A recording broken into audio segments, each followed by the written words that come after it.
Good morning, everybody. Russell, do you want to introduce us?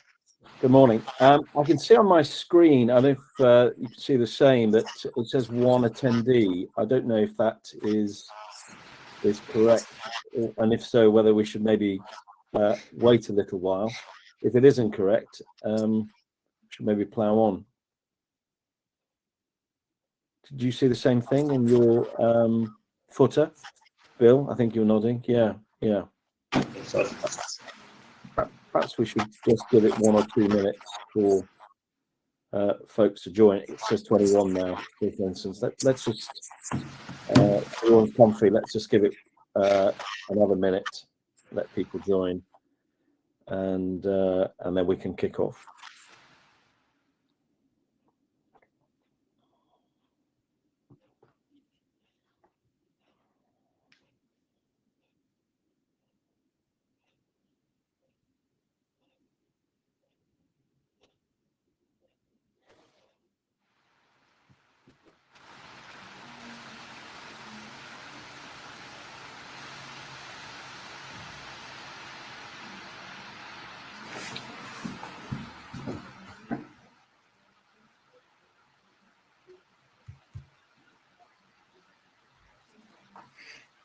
Right, I think we'll make a start. So, good morning to HFMA members and to the panel.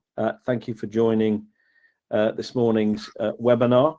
I'm Russ Charlesworth. I'm the Relationship Development Director for Healthcare for NTT Data, and alongside SAP, we're the main sponsors of the annual HFMA conference, and that's for the second year running. So delighted to welcome you today, and thank you for selecting this webinar, as I know you've lots to choose from. So thanks for your attendance. We're really pleased to have been able to bring together some really great speakers today, and because of that, I'm literally going to get out of the way immediately, handing over to the webinar chair, Matt Jones, who in turn will introduce himself, a bit about today's session, and then allow today's other speakers to introduce themselves. So, Matt. Thank you, Russell. Good morning, everyone. Welcome to our session on transforming efficiency in the NHS through shared services and integrated technology. As Russ says, I'm Matthew Jones. I lead the Digital Foundations practice at Channel 3 Consulting. My focus on helping health and care organisations establish the essential building blocks for transformation, including modernising infrastructure, optimising operating models, and enhancing service delivery to meet both the current and future demands on the service. And at Channel 3, our focus is all about improving patient outcomes, driving efficiency, delivering better care, all by harnessing technology to deliver services more effectively. And that spans the full spectrum of digitally enabled transformation, from infrastructure and service delivery to establishing integrated systems and operating models, ensuring our clients are ready to embrace innovation and achieve sustainable change. And it's fantastic to be here exploring how we can drive this transformation together. And I'm delighted to be joined by what can only really be described as NHS finance royalty. So Bill Shields, Chief Finance Officer at One Devon. Bill's got over 20 years of Director of Finance, Chief Executive, other executive healthcare roles across the NHS. With an extensive background, including CFO at Plymouth Hospitals, Imperial, Bermuda, and of course, Bill was National Chair for HMFA back in 2009. And Julian Miller, Chief Financial Officer at University Hospitals, Birmingham, where he's worked for most of his career, leading the finance function for the last decade, where he's driving fundamental transformation across the trusts. So the undoubted expertise of both Bill and Julian in financial management and organisational transformation means we should have a fantastic discussion today. So to get us started, can you each give us an overview of what you're currently doing in terms of shared services, and really importantly, what's driven those decisions, why you chose this path, what the key goals are that you're aiming to achieve through shared services? Bill, do you want to start us off? Thank you. Thanks very much, Matt. So NHS Devon is a North 4 system, so we're in National Oversight Framework Segment 4, and that has necessitated the organisations in the system to work very closely and to collaborate. So we very much focus on system first. When we developed our financial recovery plan last year, shared services was a significant part of that.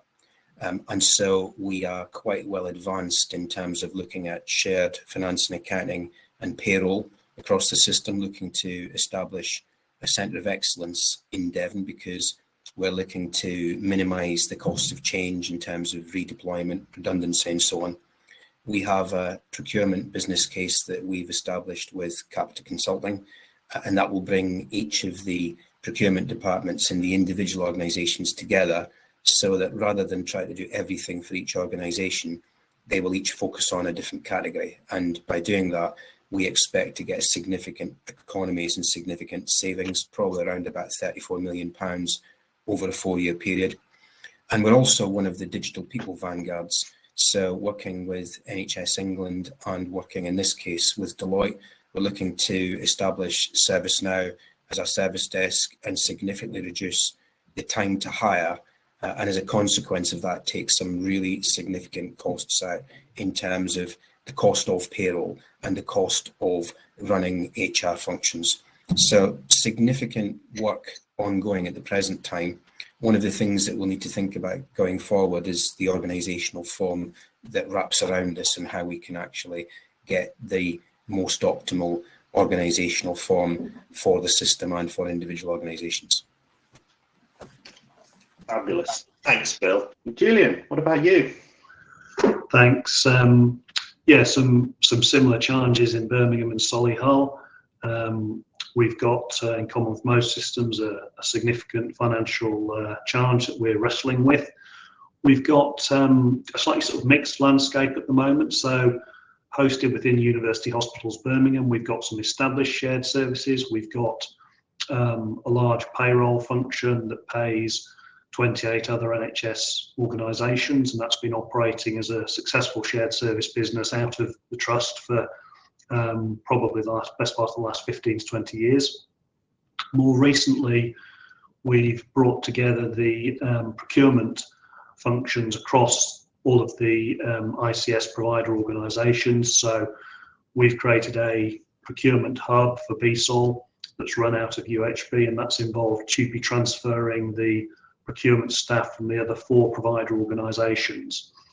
We're currently at sort of business case stage and in discussions with NHS England about the establishment of a commercial vehicle, a joint venture company to really ramp up the scale of delivery of shared services across the system, and that will be across a range of areas. The aims are the sorts of things Bill's talked about, sort of clearly best value is really important. We've got to deliver significant savings, and this is an area where there are significant opportunities to be had.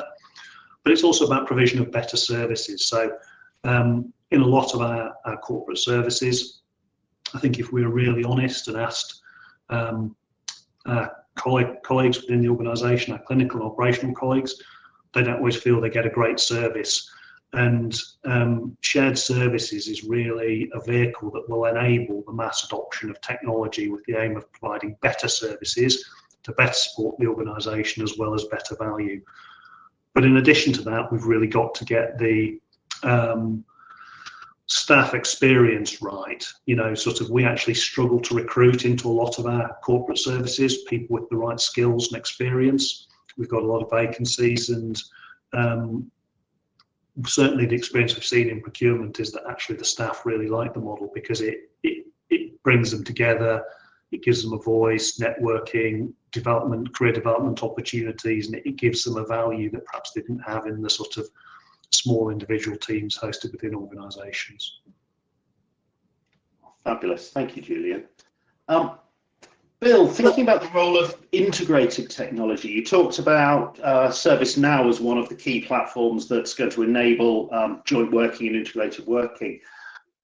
How do you see modern ERP platforms, particularly thinking about how they might integrate with other systems such as EPR, really enabling the effectiveness of shared services solutions? So, I mean, whether we're looking at in that case, CRM in terms of the front end. And ServiceNow is not the only CRM that we've got in Devon at the present time, or whether we're looking at the integration across EPRs and ERPs. The thing for me is also to be wary of doing what's happened in Devon in the past, which is to implement one thing, not optimize it, and then move on to implementing something else.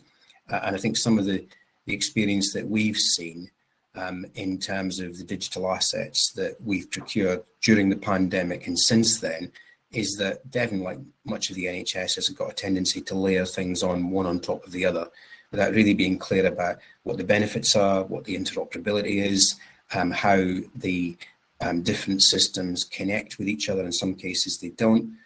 Different versions of the same software often is one of the issues that we've seen. So interoperability is really important, but I think it's really important from my perspective. One of the things we've learned is to look at the digital assets that we've already got, undertake an audit of those and be really clear about whether they're actually providing benefit, whether they're adding value before we go for the next shiny thing.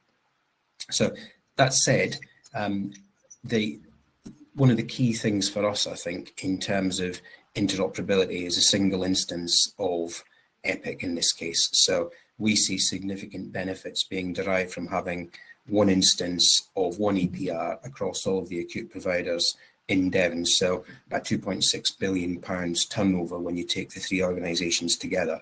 And that should lead to significant benefit and to significant transformational change, only if we're really clear about what that looks like. And again, one of the pitfalls I've seen, whether looking at EPRs or ERPs or any other system, is the expectation in too many organisations that implementing it in itself equals transformation, and it doesn't. So there are a lot of hard yards, certainly in Devon and elsewhere, that we need to undertake in terms of mapping and all of the processes that need to change from an analogue way of working to a digital one. And again, another concern for me is that what I've seen is too many organisations digitise current process and then expect that to lead to transformation. So sorry to be negative, but I think there are a lot of areas that we need to be really, really clear about. Go into this with our eyes open and be really, really wary of understanding how transformation can be achieved. I don't think that's negative at all, Bill. I think putting in a system and announcing success at that stage is never going to achieve the outcomes that you're looking for. Julian, really picking up on that, and you talked about the importance of getting the staff experience right in Birmingham and how essential that was in the shared service. How do you expect integrated technology to really impact that operational management and staff empowerment across Birmingham? Yeah, I think if you get it right, actually, it can be transformational in terms of the staff experience and the sort of use within the business. Clearly, Bill's sort of mentioned, sort of the technology in itself isn't the success. It's using the technology to totally redesign all of the processes and ways that you've done things. And we're aiming to go live with a new ERP next summer within UHB. That will be a first in the NHS implementation of S/4HANA, which is the SAP product, and we're working with NTT as our primary implementation partner on that.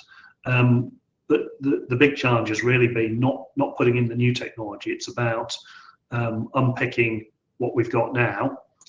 We've got two separate aged ledger systems as a legacy of merger, and we've also got a lot of practices that probably haven't been changed that radically since the 90s in some cases.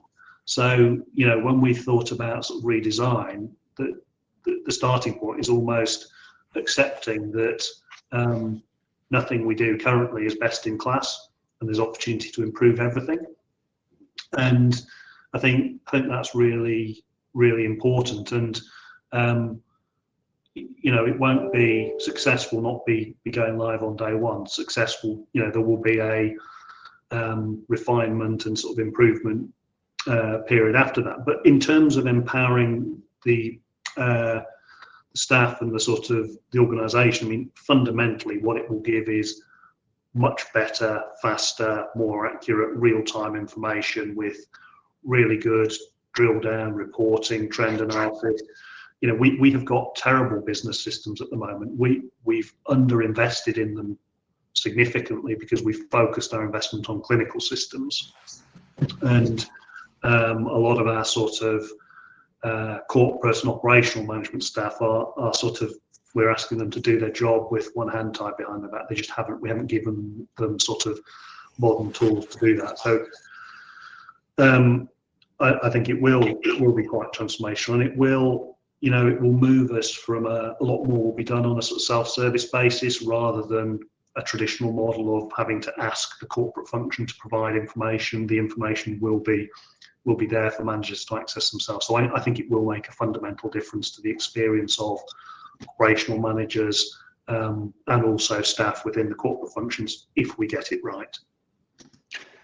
Thanks, Julian. And how are you addressing the staff concerns around that transition due to the move to shared services? So in terms of the move to shared services, I mean, as I've said, it's, we're at a fairly early stage, at the sort of business case stage, and there's a lot of water to go into the bridge in terms of which services we would look to bring together and the ordering of that. But I think the lessons from things like procurement, where we have brought services together, is that it's about really good sort of early engagement, co-design as far as possible. It's using exemplars and staff experience to allay any concerns, and a lot of it comes back to really good. I think one of the keys is having really good sort of local leadership of those services, and having the right leader. We've got an excellent leader across procurement who's really sort of handled the transition well, and most staff have really enjoyed the results. But there are also lots of case studies around. Lots of systems are tackling this. Everyone's in a slightly different place currently. There's lots of learning to be taken from elsewhere, and I think that's key really, to bringing the staff along with you, which is obviously essential. And the shared services, while they will release value, some of that value will be about sort of focusing staff on the real value added opportunities rather than some of the routine transactional stuff which can be automated. Wonderful, thanks, Julian. Bill, what are some of the key challenges you're facing as through the implementation of shared services? And I suppose really importantly, what do you think are the key lessons learned in terms of overcoming those? So, I mean, similar to what Julian was talking about, taking staff with you is a significant challenge, and even thinking about how shared services are often referred to as back office, and the some of the negativity that attaches to that. So clearly we are looking to elements where we can see significant efficiency. We would want to do that through natural wastage. I'm also very keen, as is Julian, to create career structures, and I think that one of the benefits of shared services functions, which isn't often something that comes to the fore, is that it can actually create a much better career structure for the individuals working there, whether we're talking about procurement or finance and accounting or payroll, and also creates resilience. So again, if I think about the target operating model that we are working with Channel 3, in fact, on digital in Devon, one of the key things there is that we've got major issues in terms of succession planning. The current cadre of CIOs is of an age where they will all be retiring within about the next year to 18 months. There's the ability to create something with a single CDIO for the system, which then is much more resilient, much more robust, will support not only the implementation of the single instance of Epic, but also some of the other programs that we've got in Devon and the wider peninsula, including the shared care record, including the rollout of System 1 across the non-acute providers. So it does provide a significant element of resilience. So a challenge, but a significant opportunity. Thinking about the discussion that's taking place on ERP, again, big issue for us has been about how we take staff with us, how we potentially create a centre of excellence in Devon, how we get to a point where what we are providing here is something that can actually be exported to other systems as well, so that we create scale, and as a consequence of that, we're able to sell those services to other parts of the NHS. So I think significant challenges, but they also create opportunities. They will create opportunities for staff, they will create opportunities for organisations, and they'll create opportunities for the system to be able to support other parts of the NHS. Really interesting. It's interesting you talk about the sort of the challenge of some of the change in organisations, CIOs starting to retire, but then the opportunities that opens up. I'm wondering how you see the role of the ICB as facilitating or driving the integration of services, workforce and technology across the region. Is it as a convener or a driver of that approach, do you think? I'm not much of a convener, Matt. I think that those that know me will know what my approach is, and I think that, you know, I'm never one to want to waste a crisis. We're an off-4 system. All of the acute providers and the ICB in Devon are in NOF4, and we've been teetering on the brink of investigation and intervention for most of this year. Unfortunately, we're still on the right side of that particular process. And while that's a real challenge, it does bring with it, I think, some benefits. It means that we have to work as a system. There is no alternative. So sovereign boards are still really important, but then that is subsumed to what the system will be looking for. We have an improvement director in the system all the time from the recovery support programme, and that allows us, I think, to work at pace, to work at scale, and for organisations to cede some of their influence and power to what is in the best interest of the system. Now, sometimes that can be a challenge because it's not always the case that what suits the system suits individual organisations. And then it behoves the ICB to be really clear about what the risk share arrangements look like, so that we can ensure that individual organisations are not treated in a way that is disadvantageous for them, but that the system is the one thing that we look to in terms of primacy. So I think it's to lead. I think it's to encourage. Probably to cajole a bit, but I think that it's to be really clear that we're all facing in the same direction, and that if we work as one, then the outcome will be much better than if organisations work individually. I really do believe that in terms of the way of working that we've established in Devon, that the whole is greater than the sum of the parts, and I think that's something that we can look to and see that there's testament that is actually a good way of working. Maybe it's something that other systems can learn from. We are certainly not out of the woods, and we certainly continue to face significant challenges, but I can point to a number of areas where we've seen some good progress over the last 18 months. Fabulous. Thanks, Bill. And certainly no one would accuse you of being shy and shaping the future. It's great. Julian, just thinking about that and the journey that you're on, how are you looking to measure the success of the shared services in Birmingham? And are there any notable outcomes or specific areas of improvement that you've achieved or in the past and are looking to drive moving forward?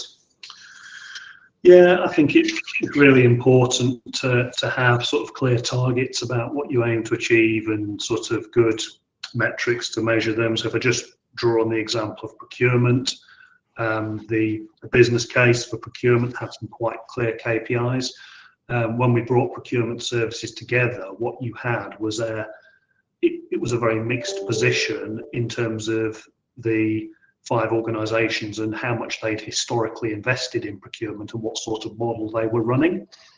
And so there was a requirement for those who'd underinvested to put some additional investment in, so that those that invested more weren't subsidising the other organisations as we moved into a shared work programme. But as part of that, and to give the organisations confidence, we actually agreed a return on investment metric, so that there was a sort of guarantee, because we had the confidence that savings were there to be delivered, that organisations would get a return on that additional investment, and that's been really successful. And actually, the procurement service, the hub has delivered and exceeded those return on investment targets, and the partner organisations are really happy. And there's other things we measure for procurement, the obvious things, the percentage of our procurement that's getting the sort of best prices in the NHS, and some of the things around resilience and stock outs and all those sorts of things. But then it's also the sort of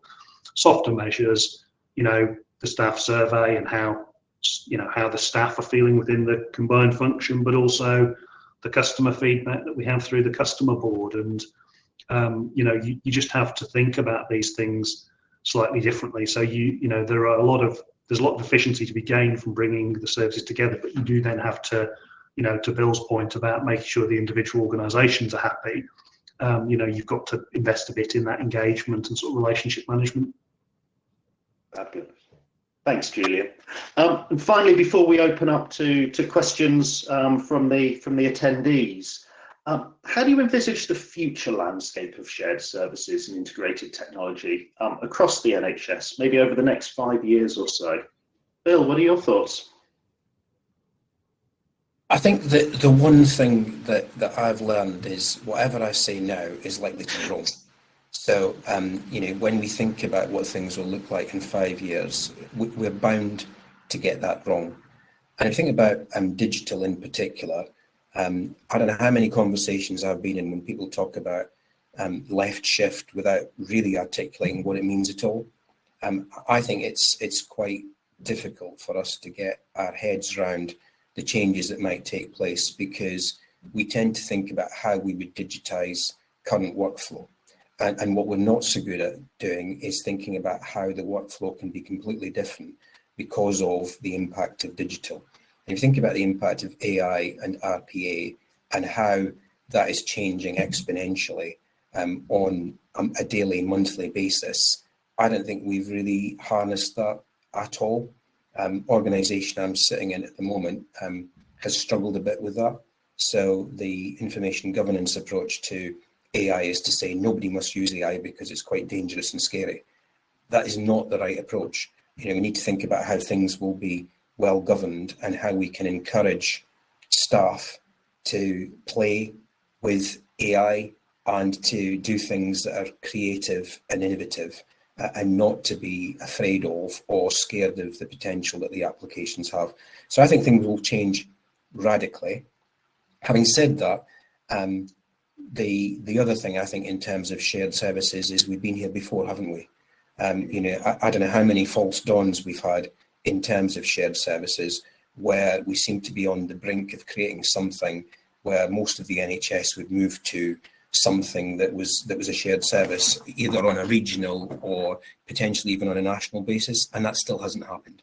So whether that means that at some point NHS England has to bite the bullet and mandate shared services, or whether that means that if organisations don't choose, and this is my view, if organisations don't choose to go down that route, then they need to be really prepared to provide information on a comply or explain basis. So we are not going to go with shared services, for example, and the reasons are, and the benefits that we will get are, and the benefits that we will forego look like this. I think that the case for shared services now is pretty much overwhelming.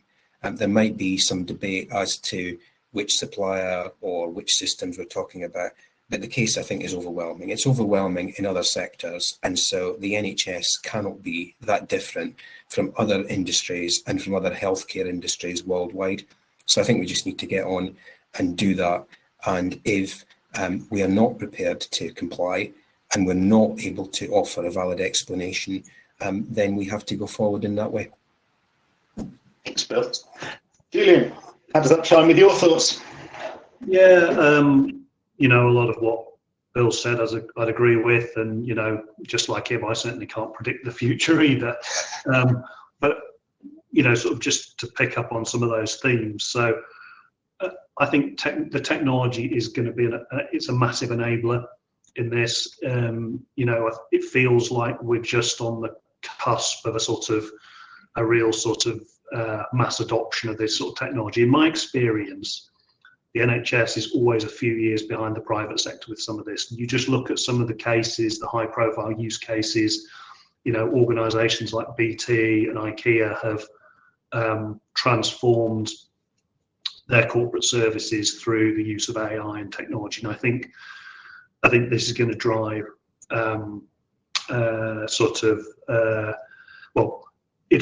it's linked to shared services, because shared services, obviously this technology is expensive, and shared services creates the economies of scale to enable that investment. So I think there's a really strong link between the technology and the shared service provision. I think it will gain traction, and it will, as Bill sort of suggested, it will become inevitable. I think quite what it looks like is interesting, because there isn't really a standard model for shared services across the NHS. You can go down a sort of doing it yourself, hosted within an NHS organisation, within a system. You can go down a commercial vehicle. You can sort of part outsource it or enter into a partnership with the private sector if you don't have the expertise. You can do it at system level, regional level, national level. So there's lots of different models, and I think what you'll see is lots of variation initially, and then it will probably coalesce and come together around normally you would see perhaps systems putting their own shared services in, and then those might merge into, there may be consolidation of ICBs or something, ICSs, that leads to consolidation of shared services, or maybe a mandate for regional models. And of course, it does vary service by service. Some services important to have that sort of local flavour and identity, and other things, can be done at very large scale, almost on a factory basis. But I think it will become a bit of an unstoppable wave over the next sort of 5 years or so. Fabulous. So a universal view that shared services are definitely the future, although the form and function of them could be very different in different areas. Really interesting. Thank you both so much for sharing your insights and experiences. It's been so interesting to hear about the challenges, and I suppose more importantly, the opportunities surrounding the move to shared services, driving that efficiency and sustainability across the NHS. I'd love to open the conversation out now in the time that we've got left to the audience to pick up some questions that are coming out based on the conversations that have been had. So please submit your questions via the chat function. I think we've got a couple in there already, and we'll do our best to answer as many as we can. First one's come in from Paul Sutton, and it picks up on that local knowledge aspect that you were just talking about, Julian. So Paul was asking, how important do you consider local knowledge for business partnering or transactional query resolution? And within a shared service environment, do you consider there's a risk of losing that local knowledge capability? And if so, how do you overcome that? Yeah, that's a really good question. I think this is where the devil is in the detail, and it is slightly different on a service by service basis. And there may be some shared services, say at a system level, where you could provide the business partnering out of a shared service, but it may be that in lots of cases you would you would limit the shared service to perhaps more of the transactional and basic information aspects. So when we've started thinking about it from a business point of view, you look at a business case point of view, you look at your service lines, and you think about it in terms of, I think, a sort of compartment model, really, of what are the different elements, for example, of finance, which things would lend themselves to being in a shared service, and which things would be better retained locally at organisation level because they're strategic or they rely on they have maybe a strong sort of regulatory aspect, or they rely on that sort of local knowledge and business partnering. So it may be that say for finance, business partners would be retained within the organisations, but you may have a central FP&A sort of function that would provide all of the reporting and transaction processing functionality. But there are a number of different ways of coming into it. What works for finance will be slightly different for HR, and it relies on a bit of harmonisation, doesn't it? So if you could move to a position, for example, where organisations had the same HR policies, then it enables more standardisation than if organisations want to retain their own policies. And so you've got to think about that it's not just the service, it's the sort of design and the sort of engagement and the will within the organisation as well. Absolutely. Oh, thanks, Julian. Bill, have you got any other thoughts to add to that? I think, generally speaking, I would look to retain finance business partnering within the organisation. I think that they are crucial roles in a finance department, and I think that the local knowledge that they have of a director or a care group or a division is absolutely vital, and so that's one of the things I'd look to retain. Certainly when business partnering was established in Imperial when I was there, and we also looked at a shared services model, that was one of the things that was retained. The other thing I'd say is that in terms of the shared services model, I am a strong believer that we should be looking at things that are pretty much vanilla as far as possible. While it's important that we've got local knowledge, there is a tendency, I think, within the NHS to over-customise systems as they come out of the box, because we believe that we're so different, and I don't think we are really that fundamentally different from a number of other industries. So I think the other thing for me is about standardisation as well. Thank you. Flan Horgans asked a question, picking up around what advice would you give to NHS organisations who haven't yet moved into a shared services model? What would you give them around their consideration of the move towards that, and potentially the adoption of integration with ERP platforms?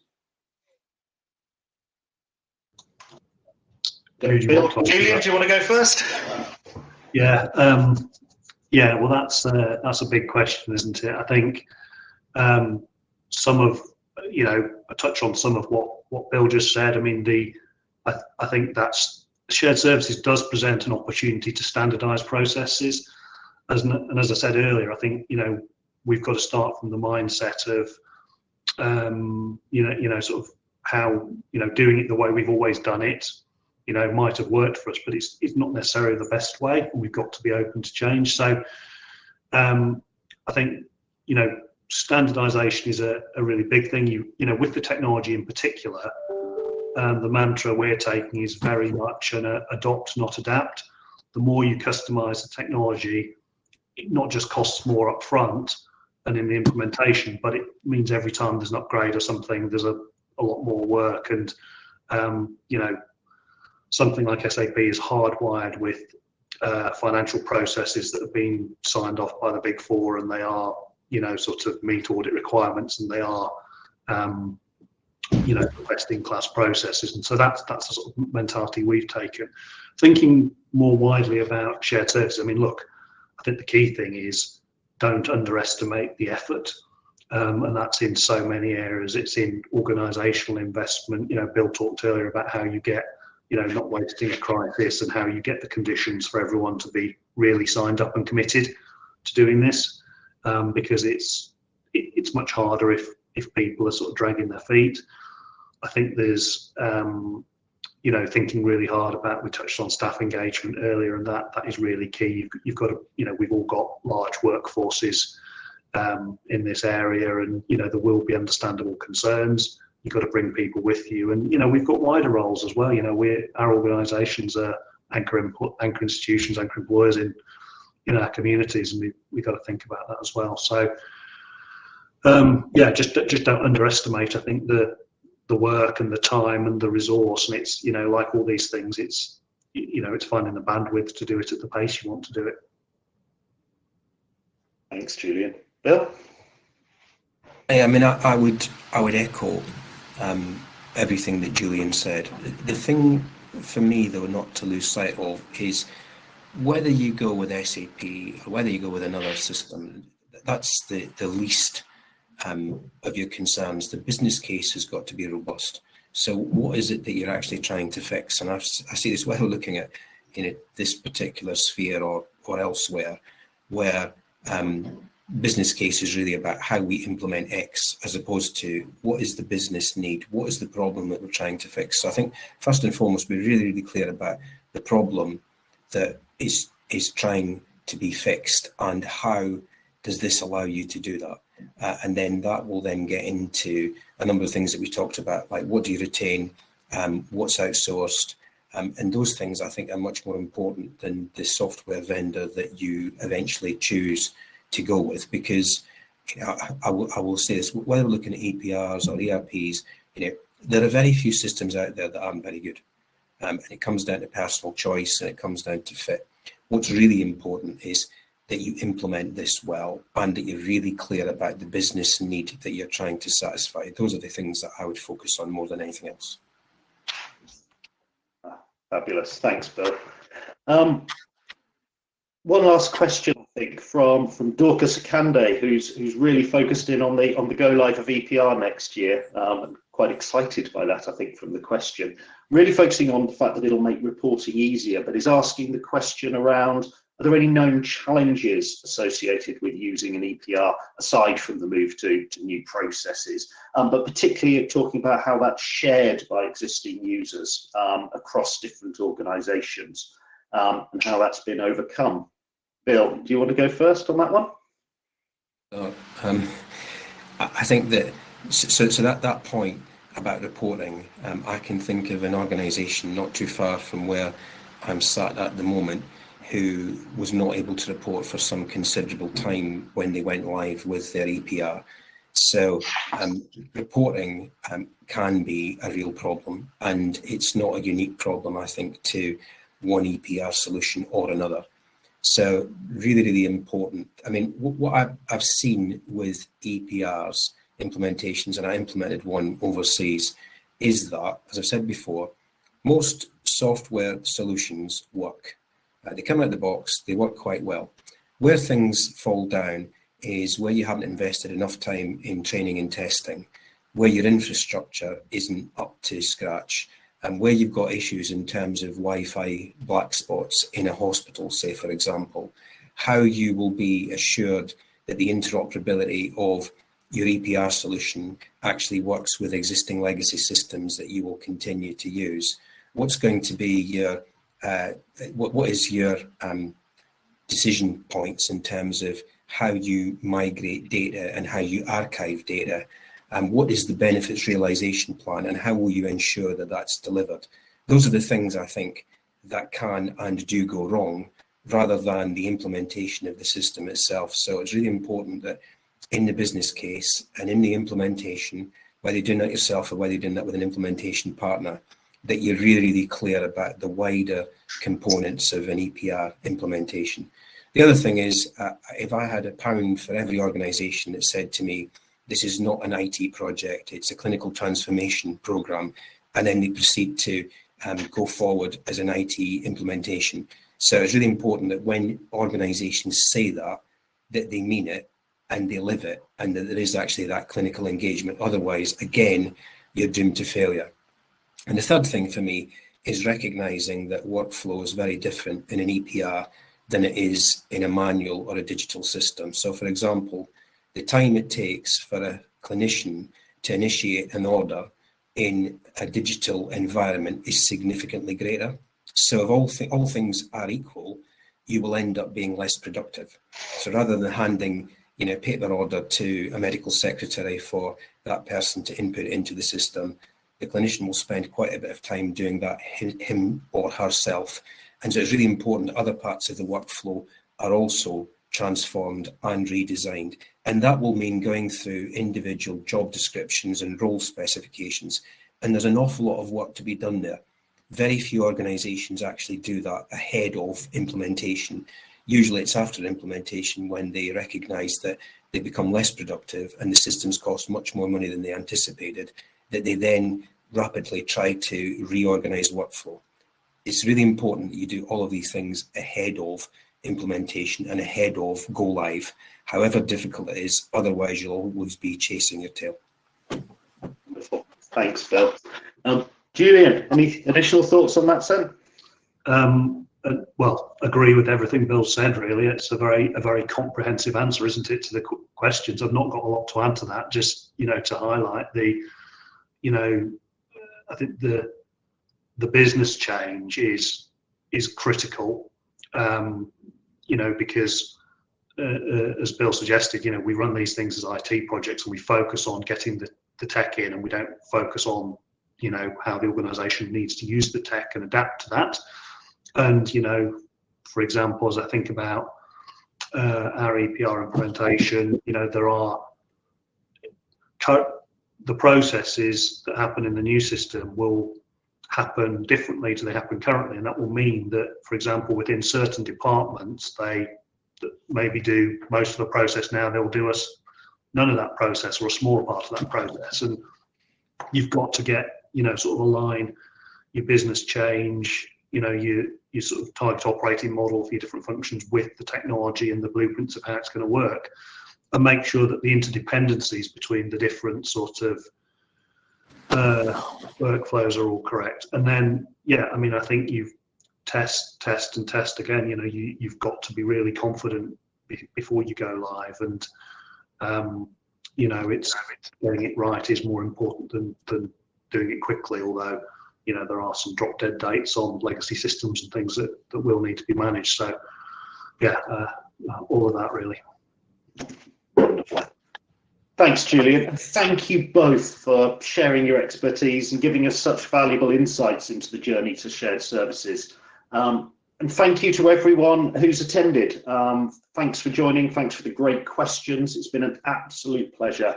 I really hope you found the session as thought-provoking and inspiring as I did, and that it's given you some practical ideas to take back to your organisations as you move forwards. And if you'd like to continue the conversation, please don't hesitate to get back in touch.